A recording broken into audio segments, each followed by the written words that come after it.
ফাতেমা যে আপনি নবীর সামনে, আপনি বাবার সামনে দাঁড়াবো, আপনার সামনে দাঁড়ানোর মতো পর্যাপ্ত পরিমাণে বছর আমি ফাতেমার পরিবারে নাম সুবহানাল্লাহ। অল্প একটু পর্দা না থাকার কারণে নিজের সন্তান মেয়ে বাবার সামনে আসতে নাই। সেই মহিলা দুনিয়াতে জান্নাতে সার্টিফিকেট পাইছে, হাসরের ময়দানে যাকে সমস্ত মহিলাদের সর্দারনি বানায় দেওয়া হবে জান্নাতের মধ্যে। সুবহানাল্লাহ বলেন না? তার একটু পর্দা একটু ছিদ্র থাকার কারণে দরওয়াজা খুলে নিজের বাবার সামনে দাঁড়াই নাই। আর বর্তমানে বাবার সামনে, ভাইয়ের সামনে, মুরব্বিদের সামনে, সামনে অতুলঙ্গ হইয়া জালির মতো পোশাক পরিয়া রাস্তা দিয়া হাইটা যায়। ওই জায়গানা পুরুষ যখন কুত্তা তার পিছনে লাইগা যায়, দর্শনের পরে অনশন দেয়, দর্শনের বিচার চায়। কথা কোন ঠিক কিনা? দুষ্প গার্ডিয়ান 3টা 4টার পরে কলেজ ছুটির পর বা সিরিজ ছুটির পর সন্ধ্যার সময় তোমার ছেলে বাসায় গেছে, তোমার মেয়ে বাসায় গেছে, একদিন জিজ্ঞাসা করলো করছো যে ছুটি দিছে তো 3টার সময়, বাকি টাইম আসছিল জবাব দিয়া তারপর সরকার পাই কথা বলতে কি হয়? আপনি আমি জিজ্ঞাসা করি নাই। এই জন্যই দেখা যায় কিছুদিন পর মোবাইল একটা দিয়া দিছে, আল্লাহ দিলে না দিলে মানে ফার্স্ট টাইম বিষয় মরে। কথা কোন ঠিক কিনা? জামানা মোবাইলে খাইছে, জামানা মোবাইলে খাইছে, আরে অল্প বয়সের খোলা মাইয়া প্রেমের দাঁড়াইছে, জামানা মোবাইলে খাইছে, জামানা মোবাইলে খাইছে। তুই একটা বাইবা দেব তুই কি তুইয়া মোবাইল আইনা যাহা খুশিটা পাবি, তোর পর্দায় যাহাই আছে মোবাইলে তা আছে, আরো কত আছে বাজে মোবাইলে দেখতাছে ঠিক কিনা? এই সমস্ত জিনিস দেখা, ওই সমস্ত জিনিস দেখা নেশাই মেতেছে জামানা মোবাইলে খাইছে, জামানা মোবাইলে খাইছে। একটা বার আপনি জিজ্ঞাসা করছেন যে মা তুমি যে এত দেরি করে আসতেছো, তুমি যে এইভাবে পোশাক পরে যাইতেছো, হাসরের ময়দানে তুমি যখন জাহান্নামে যাবে তখন আমি মা বাবা বাইরের স্বামীরে শ্বশুরের সহজ নিয়ে তুমি জাহান্নামে যাবা, তুমিও যাইতে পারবে জাহান্নামে, আমারও নিতেছো। কি কাম আছে মা? জাহান্নামে পড়ে যাওয়ার দরকার নাই, চলো আল্লাহ জান্নাত বানায় রাখছে, যেই সুন্দর একটা জান্নাত এই দুনিয়ার 10 দুনিয়ার সমান। চলো মালিকের ইবাদত করি, আল্লাহর ইবাদত করি, দুনিয়া থেকে যদি বিদায় হতে পারি আমরা সবাই একসাথে একটা জান্নাতে চলে যাবো। এভাবে বুঝতে পারবেন না, ইনশাআল্লাহ বুঝতে পারবেন না। আল্লাহ তাআলা যেন প্রত্যেকের ছেলে মেয়েকে দ্বীনের পথে কবুল করেন, সবাই বলি আমিন। নবীর সামনে ফাতেমা দাঁড়ায় নাই, দরওয়াজাটা খুলে নাই, কারণ কি? অল্প একটু পর্দা না থাকার কারণে। আপনার আমার নবী বাইরে কইসা ডাক দেয়া বলল মারি, দরওয়াজাটার ফাঁকা দিয়া একটা চাদর ছিল, চাদরটা দিয়া বলল রে মা, চাদরটা গায়ের মধ্যে পরিধান করিয়া দরওয়াজাটা খোল। দরওয়াজার ফাঁকা দিয়া চাদরটা নিয়া ফাতিমা গায়ের মধ্যে চাদরটা পরিধান করিয়া দরওয়াজাটা খুলে দিল। সালাম দিয়া নবীজি ঘরের ভিতরে প্রবেশ করল। ঘরের ভিতরে প্রবেশ করিয়া ফাতেমার চেহারার দিকে তাকাইয়া নবীজি অজর জোরে কান্না শুরু করে দিছে। ফাতেমা ডাক দিয়া বলে বাবা আপনি তো জানেন আমি আপনার চোখের পানি সহ্য করতে পারি না গো, আপনি কেন কান্দেন গো? আপনার চোখ বেয়ে পানি কেন পড়তেছে? আপনার আমার নবী ডাক দিয়া বলল মা, সালাম দিয়া ঘরের ভিতরে প্রবেশ করলাম, চেহারাটার ভিতরে তাকাইলাম, বড় মায়া লাগা গেছে রে মা। মা তোর চক্ষু তুমি গর্তের ভিতরে ঢুকে গেছে, চেহারাটা কেন শুকিয়ে গেছে মা, মনে হয় আজকে কয়েকদিন পর্যন্ত তুমি খাবার পাও না। আপনার আমার নবী বিশ্ব নবীর এই কথা শুনিয়া ফাতিমা ডাক দিয়ে বলে বাবা আমি ফাতিমা যদি বিয়ের মধ্যে না খাইয়া মারা যাই আমি ফাতিমার কোনো আফসোস নাই, কোনো আফসোস নাই, তবে বাবা আপনার কলিজার টুকরা আমার বুকের টান হাসান হুসাইন আজকে 3 দিন পর্যন্ত আবার না পাইয়া আমি মায়ের ধরে কান্দে গো, আর বলে মা খাবার দাও, খাবার দাও। নবীজি ডাক দেয়া বলল রে মা হাসান হুসাইন এখন কোথায়? ফাতিমা দেখাইলো বাবা ওই যে তাকে দেখো চুলার উপর পাতিল বসানো, কিচ্ছু নাই এর মধ্যে, কিচ্ছু নাই। তোমার কলিজার টুকরা 2 নাতি হাসান হুসাইন আনন্দ করতে করতে ঘুমায় গেছে, মনে করছে মা রান্না বসায় দিছে। বাবা গো যদি ঘুম থেকে জাগ্রত হয়ে বলে মা খাবার হয়েছে, বলো বাবা আমি হাসান হুসেন কি জবাব দিবে? এইদিকে নবীজির কণ্ঠের আওয়াজ শুনিয়া হাসান হুসাইনের ঘুমটা ভেঙে যায়, দৌড় দিয়া নানার সামনে আসছে, নানার গলাটা জড়াইয়া নবীজিকে ডাক দিয়া বললে, নানা গো তুমি আসছো ভালো হয়েছে গো, আজকে আমরা দুই ভাই তোমার কাছে একটা বিচার দিতে চাই। নবীজি ডাক দিয়া বললেন, নাতি দুই ভাই আবার কি নিয়ে দ্বন্দ্ব করছো? কিসের বিচার চাও, কিসের বিচার করতে? হাসান হুসাইন ডাক দিয়া বলল, না গো না না, আজকে দুই ভাই কোনো দ্বন্দ্ব নয়, আজকে একটা মায়ের দুই সন্তান বাদী হইয়া মাকে আসামি বানাইয়া ওই মায়ের বাবার কাছে বিচার দিতে চাই। এ না না, বলো তোমার মেয়ের বিচার তুমি করতে পারবানি? নবীজি ডাক দিয়া বললেন, না আমি শ্রেষ্ঠ ইনসাফগার, আমি আমার সন্তান আত্মীয় স্বজন দেব না, যার যে বিচার হওয়া উচিত আমি সেই বিচারই করবো। এই কথা শুনিয়া নবীজির সামনে নবীজির দুই নাতি হাসান হুসাইন সামনে দাঁড়িয়ে গেছে গো, পেটের উপর থেকে চাদরটা সরাইয়া কাপড়টা সরাইয়া নবীজিকে দেখা বলে, না না পেটার দিকে তাকাইয়া দেখবে না, পেটটা কেমন পিঠের সাথে লেগে গেছে গো, তোমার মেয়ে ফাতেমা আমরা দুই ভাইকে 3 দিন পর্যন্ত খাবার দেয় না, না না তোমার মেয়ের বিচার তুমি করো। নবীজি ডাকিয়ে বললেন, না এই বিচার আমি করতে পারবো না। হাসান হুসেন বলে, দেখছো নিজের মেয়ে বলে বিচার করতে পারলো না। এই কথা শুনিয়া আপনার আমার নবী হাসান হুসেনের সামনে দাঁড়িয়ে পেটের উপর থেকে চাদরটা সরাইয়া হাসান হুসেনকে দেখে বলে, না 3 দিন পর্যন্ত খাবার না পাইয়া আজকে তোমরা দুই ভাই আমি দাদার কাছে বিচার চাও। আরে নাতি তোর নানার পেটটার দিকে তাকিয়ে দেখ রে একবার, আল্লাহু আকবার বলেন। নাতি রে তোর নানার পেটটার দিকে তাকিয়ে দেখ, 3 দিন পর্যন্ত খাবার না পাইয়া নানার কাছে বিচার চাও। নাকি রে তোর নানার পেটটার দিকে তাকাইয়া দেখ, আজকে তোর নানা মুহাম্মদ 7 দিন পর্যন্ত খাবার না পাইয়া 7টা পাথর পেটের সাথে চাপা দিছে।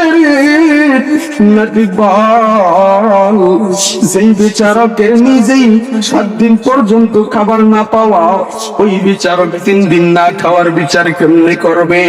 আওয়াজ দিয়া বলেন আল্লাহু আকবার। मैं कब्र अंधेरी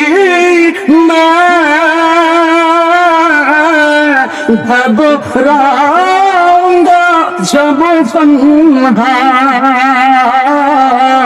इमदाद मेरी करने आ जाना रसूल अल्लाह। मैं कब्र अंधेरी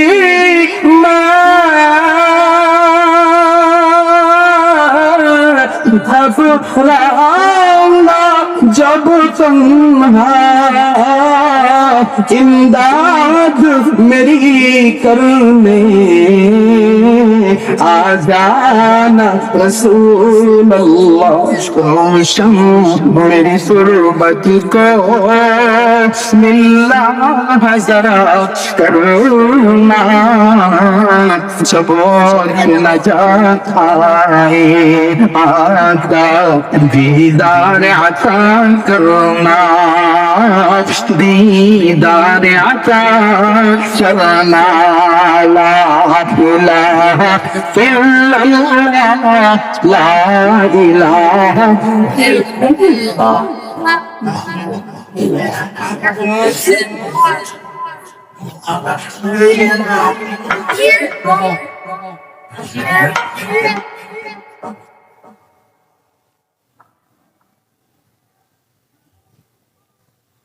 আসমানের মালিক যেই আল্লাহ, জমিনের মালিক যেই আল্লাহ। বলেন আসমানের মালিক যেই আল্লাহ, জমিনের মালিক হায়াতের মালিক যেই আল্লাহ, মৌতের মালিক।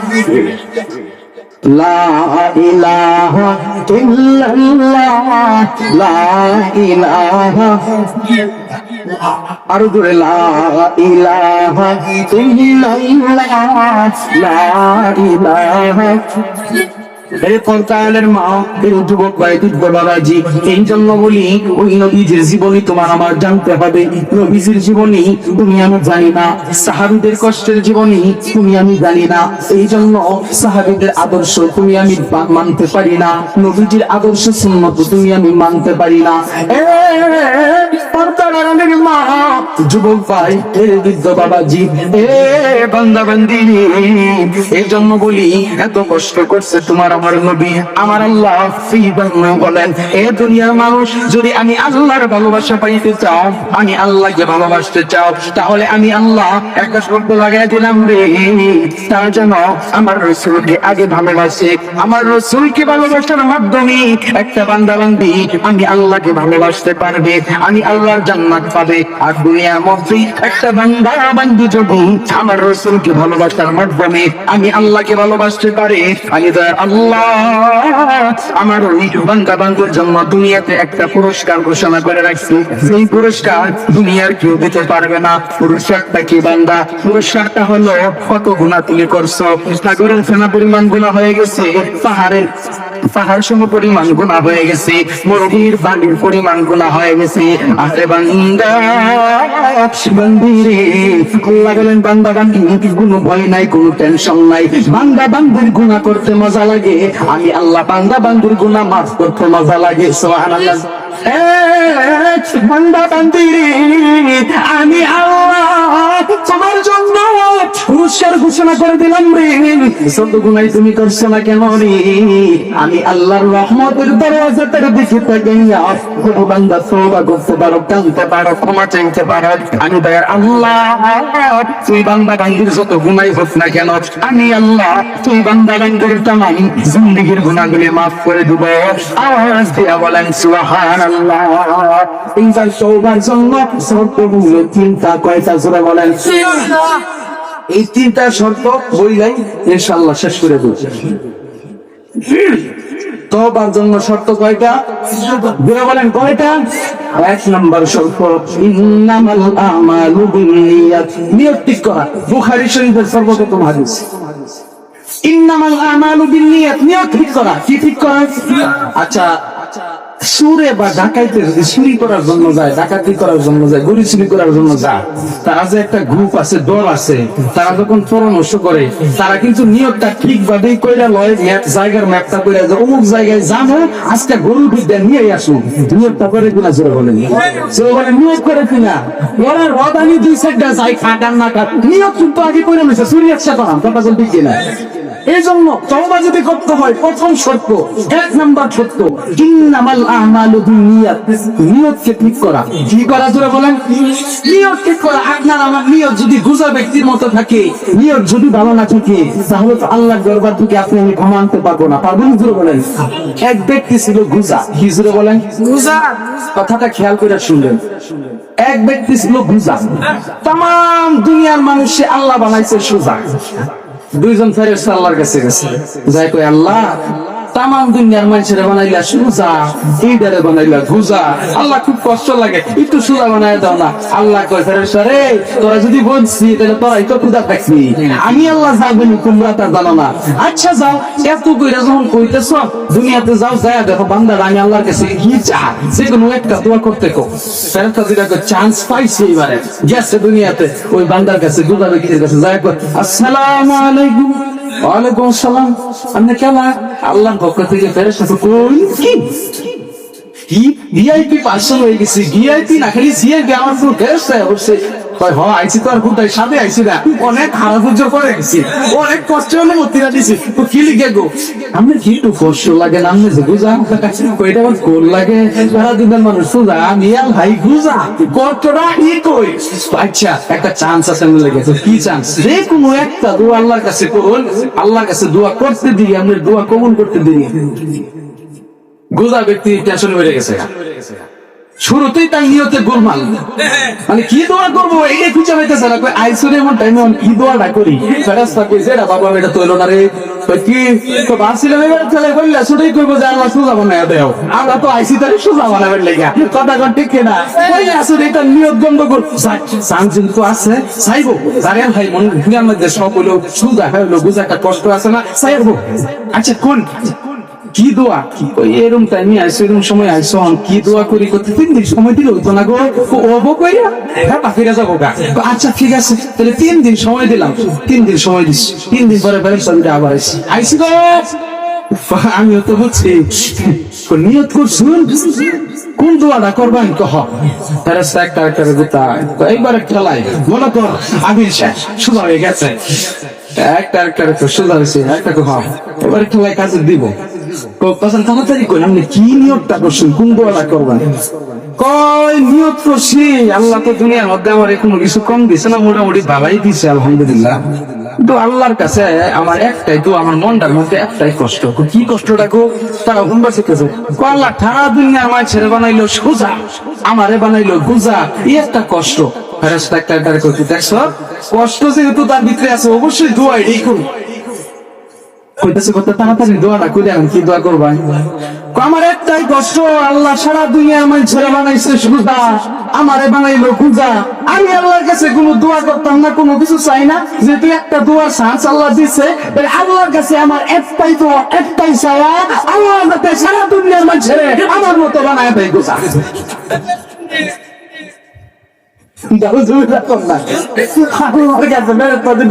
আল্লাহ কি করছিলাম এর মনে গুজা, কথা কোন ঠিক কিনা? তোমার আগে যদি গুজা বললে তওবা করো, আস্তা কিরুলাতে এমন ছুটতে পারিয়া আবার যে গাঞ্জের পর কীর্তন মারো, যে খাজা এইটা করে টান ধরো, আল্লাহ কই বইরা দেখ আঙ্গুলে কই একটা মাটি ধরতো না, কথা কোন ঠিক কিনা? এই জন্য গুজা ব্যক্তির মতো নিয়ত না করে নিয়ত করবো লাগবো সুদা নিয়ত, কথা কোন ঠিক না? তওবার জন্য শর্ত কয়টা?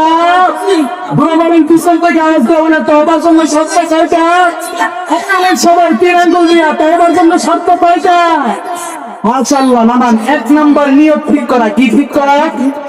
2 নাম্বার যেই গুনাহ করছি এই গুনাহের জন্য আল্লাহর দরবারে অনুতপ্ত হওয়া, কি হওয়া?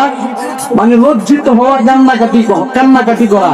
3 নাম্বার শর্ত যেই গুনাহের জন্য আল্লাহর কাছে তওবা করতেছি, ভবিষ্যতে আর গুনাহ করব না, এই দৃঢ় প্রতিজ্ঞা করে মালিকের দরবারে এই 3টা শর্ত মেনে যদি আপনি তওবা করতে পারেন, মাফ চাইতে পারেন, চোখের পানি ছাড়তে পারেন, আল্লাহ বলেন বান্দাবান্দি তুই বান্দাবান্দি এই 3টা শর্ত মেনে যখন তওবা করবি, তোর চোখের পানি নাকের ডগায় আসার আগে আগে তুই বান্দাবান্দির নিয়তকে কবুল করিয়া, এই তওবাকে কবুল করিয়া আমি দয়ার আল্লাহ তুই বান্দাবান্দির तमाम জিন্দেগীর গুনাহগুলো মাফ করে দিব।